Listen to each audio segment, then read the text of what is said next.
Hello, this is Mr. Withers coming to you in the digital spaces right in front of your digital faces. Welcome back to an English class. I want to take a moment and do a quick review, kind of walk through of how to use the Gaston College Library Online's database resources. Academic research is largely conducted in the databases now, and so we'll talk about that as we go. So we'll start at the Gaston College homepage. Thumbs up to that guy because he's thumbsing up you. Everybody have a good day. So we're gonna go to the library. If you are working in a odd web browser, this top bar may not actually display. There may be a hidden window you got to find and make that fly out. So if you're some kind of weird archaic browser, watch for that. Across the top, it should say library. We click on that, it takes us to the library homepage. In the very middle of the library homepage is this beautiful scrolling, changing piece that you probably don't need on a day-to-day basis. It does tell you what books are new in the library. Sometimes it highlights local authors. This month, the time of recording, September 2022, it's showing us it's currently banned book week and month. And so it's discussing that with us. It also does some of the various heritage months. If we scroll under that to the left, we'll see how to search for books. And should you be doing an assignment for a class that requires books, by all means. Keep in mind that the books may take a while to come in, and so you may not want to wait the last minute. Takes a little bit. The books may not be on our campus.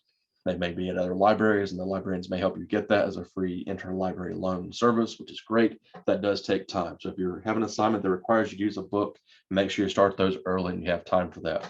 For the most part, I don't need to ask a librarian chat window, which is kind of handy.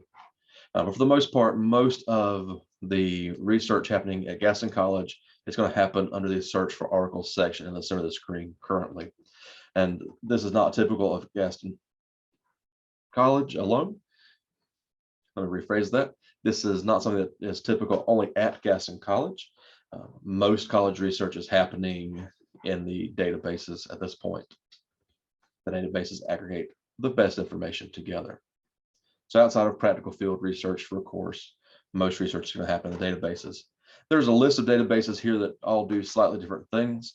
ProQuest Central is the best for Gaston College use. This is the broadest database and has the most information, and is what I recommend as a first stop for all of your research needs here at Gaston College. If ProQuest doesn't have what you need, then start investigating some of the other databases. I will not take time to show you those at the moment. If you are working on Gaston College's campus on our Wi-Fi, somewhere connected to our computer system, once you click on that ProQuest, it goes straight in like mine did. If you are working from home, you're supposed to sign in like your Blackboard. If that doesn't work, please contact the librarians and they will get you into that. There is a sign-in process because the library and the college are subscribing to that at a considerable cost every year. But they would be more than happy to grant you access. Once you get into ProQuest Central, you'll see if there is a boolean search phrase bar.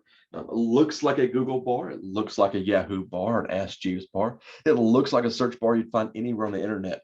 The only difference here is it's only searching the database. Information in the database has been vetted by various peers to decide it is good and valuable information. It is then worthy for inclusion in the database. By extension, it makes it automatically worthy for inclusion in your college classes. So if you have a college class syllabus or a assignment syllabus that says use good academic information, this almost always counts. Consult with your instructor if you want to use something different and odd and strange, because that might be a wonderful source or it might fall outside of their purview. So always check with it if you want to get a little weird with it. But the dependable answer is this should work. So we can take and put in anything that we want to search in an academic paper, and academic papers can be written about anything. So let's take a moment and search YouTube. I'm going to just stick it in my search term like I would anywhere else on the internet, and I'm going to come up with over 2 million search results. I do not have time to read all these articles. I'm sure that they all sound lovely. YouTube's testing new promotions, great. Cloud stuff, neat, but I don't have time for that. When we're looking at this space, we go down the left margin. We'll see that full text is already clicked. always be sure that it's clicked. It should default to being clicked. Because quite honestly, if you cannot find the full text of that article, you do not have time to find the article and get it in another way. We need articles we can read right now and continue our research. Under that, we will see source types. There's a lot more that you can explore. This is a handy sorting tool because you can turn on items and turn off items. So if I want academic items, I may or may not want the newspapers, so I'm going to exclude them. Wire feeds, and the short answer is that's what feeds newspapers. Wired feed services are what national and international news articles are built on. So I'll turn both of those off. I'm going to turn off the blogs, the podcasts, the webinars. Sometimes I leave trade journals on, sometimes I do not, depends on the topic. For YouTube, I don't think I need that. Scholarly journals, I think is what I'm here for, so I'm gonna leave that turned on and tell it to include that. If I don't click include, it just automatically includes it. Magazines can be handy because they're written at a lower lexile level and are easier to read, but do not always have the best information, so I'm going to turn that off for now. Dissertations is tricky because I love dissertations. Dissertations and theses would be information being written by young scholars that are finishing their degree and they are hungry to create new knowledge. They are great. They also tend to be 200 to 300 pages long. So if you do decide to look at dissertations, make sure you pack a lunch because they're book length in most instances. For quick research, when you have to do an assignment in a week or two, I sadly recommend turning it off. And there's some other pieces, conference proceedings, working papers, audio visual works, books are great. Sometimes they take a little while though, just turn that off too. And once I've decided what I want, again, if I do not click anything, it will default to leaving it on, so that's fine. I'm going to click apply and narrow my list down to something more manageable. 77,000 articles. It seems a lot more manageable. So I need to narrow it down to a little bit more. I've narrowed down my source type. I'm going to go over to the left side and look at my publication dates. I can narrow that right down. Of course, if you know anything about YouTube, you know it was not around the 1970s. I have no idea what kind of papers is picked up with the search term YouTube in 1970 to 79, but we probably don't need it. A lot of your college classes are going to say use new and up-to-date sources. Science, technology, engineering, love new and up-to-date sources particularly. Humanities, histories, Englishes tend to talk about Shakespeare like we knew him or a little less fussy about that. If your instructor wants new and up-to-date sources, be sure to question what that means. For most instances, that's going to mean the last 10 years. So somewhere in that range. I'm going to narrow it down to the last 22 years and just let that be close enough for our purposes. I'm going to tell it to enter. I'm going to cut those results down to 74,000. Still looking like a lot. I can narrow that in a little bit more and get me a more recent article. If my instructor said the last 10 years, I can move that in to make sure I'm within that last 10 years time frame. And in science technology, that makes a lot of sense because their information is changing so rapidly. I can also look at the types of subjects, which is handy. If I know that I want to talk specifically about social networks or the internet or COVID-19 and YouTube, communication in general, I can pick those. I can also open up a bigger list there. If I know I'm doing this for a psychology class or sociology class, I can actually filter it with just sociology and psychology sources. So I know I'm looking at research appropriate to my field of study. But I still have about 3,000 essays that I need to read for homework. The other idea here is that this works like a search bar anywhere else on the internet, which means that every other trick you know works.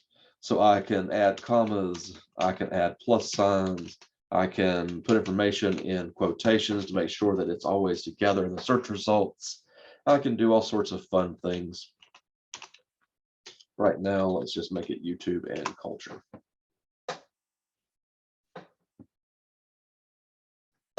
Cool. I now have an article about parasocial interaction that does not function as a relationship mediator between the influencer's online content and adolescent prosocial moral reasoning and behavior. Well, that sounds like a lot of fun. I'm going to open it in a new window. That's a habit because I like to open several at a time. If I just click on it, it will open up in this window and I can always back out. I like to stretch out my chat windows, my windows sometimes. Look at experiences and risks of influence among children in Kosovo. That's kind of nice. Pointing out that this also has some international articles in there. If you're in a globally minded course, you may want to be looking for topics outside of the American perspective. So having something about Kosovoan children, Kosovi children, might help you look for that international focus that is handy, so that the community college students can be part of the international community. And Groundhog Day on Korean Peninsula for every 70 years. I have no idea what that's talking about, but it sounds cool. Let's open that one too. I was gonna go down here and try to figure out what I think sounds really interesting. Pedagogical potential of online museum learning resources. Oh yeah, don't you know it? I love that. The needs and preferences of Eastern Canadian sex workers and migrating occupational health and safety risks through the use of information and communicating technologies, like communicative study. Something for later. Always in San Francisco, oddly enough. Below the headline, if the headlines aren't snazzy enough to catch your attention, you'll also see who's writing it, where it's published, the kind of basic information, and you will find a quick little blurb, which is handy. Influencer Republic monetizing political speech on social media. That sounds good too. Okay, so I've got several articles that I find interesting. I have a few other thousands that I can go through. I may come back to this at some point because that sounds nice. But when I've looked at an article, I've decided that I want to look at it a little closer because the title sounded good. It sounded like a piece that might fit into my research. Then I'm going to open up the article itself. We have an abstract at the beginning most of the time. That abstract is kind of a snapshot of the article, which kind of an idea of what's going on in the article. If that sounds good, then we can go down and read the entire article. This one doesn't supposed to be that long. Besides just reading this article, I want to highlight a few of the other functions that we have typically in ProQuest. Some articles are entered a little bit differently, so not all functions exist on all articles. And I've just grabbed random articles, basically. So let's just see what we have to play with. We have a full text, which is currently displayed. We can also make a PDF of this if we'd like to display this and as a PDF, which honestly looks horrible in the database itself, but prints really nicely. So if you're going to print it, I would recommend turning it into a PDF to print it. And then you can just look at the abstract details, which are already there in full text. So I don't know why we need to poke on that.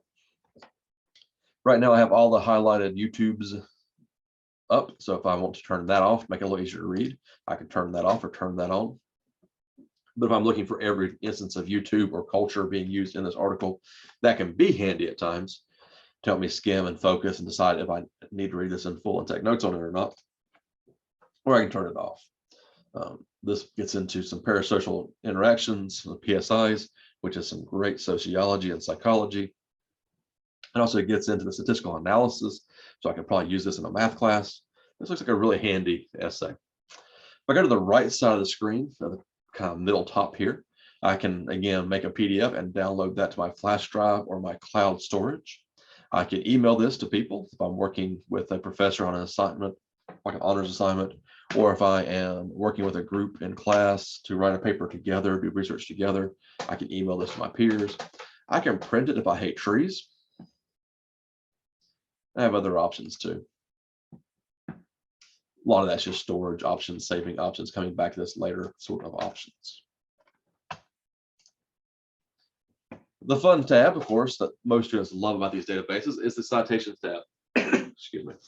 The citation tab is a handy starting point. I will warn you that citations are not always correct here in the ProQuest Central, because any update to citation styles has to then be updated across millions of articles, and it just doesn't always work that way. They do have my MLA 9 up, which is nice. That's the current MLA. It's the one Gaston College is currently using. I can also use APA if I'm in a science technology class, sociology, psychology. I can switch it over and see what the APA citation looks like as a starting point. That one is wrong, because sometimes they are, and I can tell that at a glance because the capitalization is wrong. But if I compare this to my handbook citations section or a trusted resource like that, I can figure out how to fix it. but it's a good starting point. And I like it as a starting point. I don't always trust it because their APA citation on this one is wrong. And their MLA is also wrong. I just didn't notice it a minute ago because I was talking. Good for them. Again, capitalization is wrong. And they also included PhD here. We do not include people's titles, their PhDs or MDs or EDSs, their Juris Doctorates. We don't include their food chain of titles in any citation style. We just use their names. So we would cut that out. We'd also fix the capitalization and trim down the ProQuest a little bit, cutting off the HTTP stuff in MLA.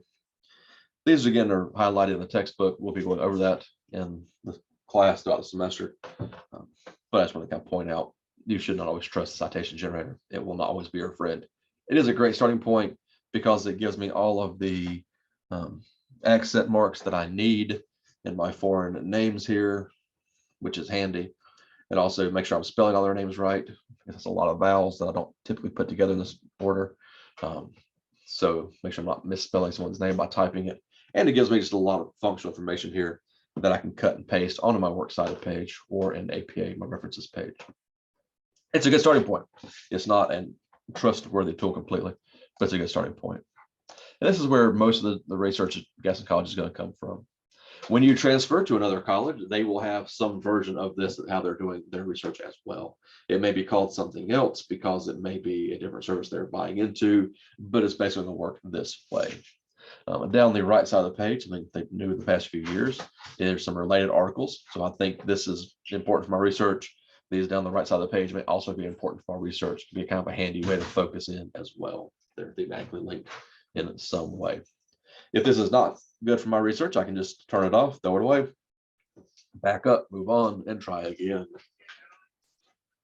So I'm going to sit here and read about why it's been Groundhog Day on the Korean Peninsula for 70 years. Oh, North Korea. I see it.